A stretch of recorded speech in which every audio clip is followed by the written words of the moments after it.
Okay, so the next person we'd like to introduce is a friend who many years ago I came into his office and asked him to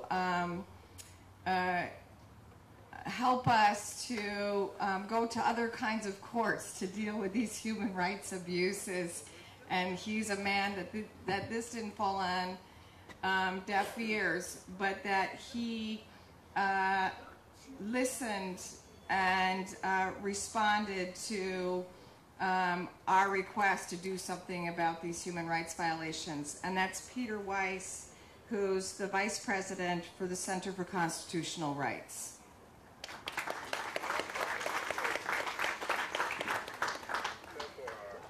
Thank you, Sherry.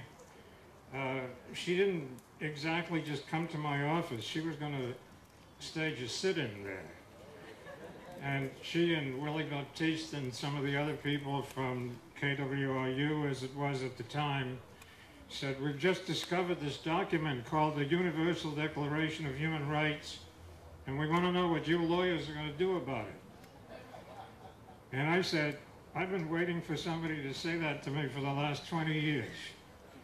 So I think it's just terrific that the campaign has grown as it has.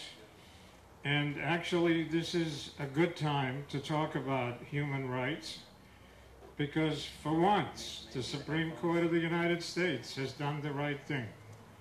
The Supreme Court of the United States has said that even this president is bound by international law.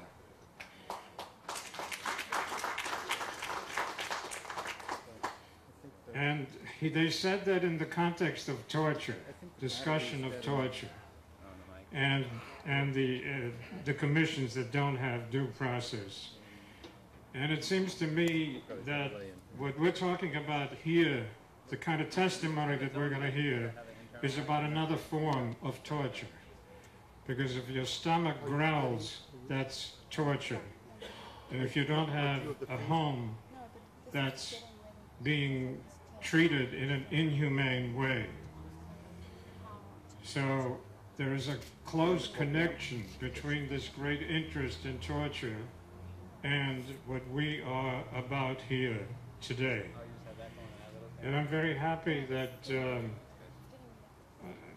there's a church called St. Augustine that's associated with this, because one of my favorite quotes comes from St. Augustine, and it goes like this: justice being taken away, what are kingdoms but great robberies?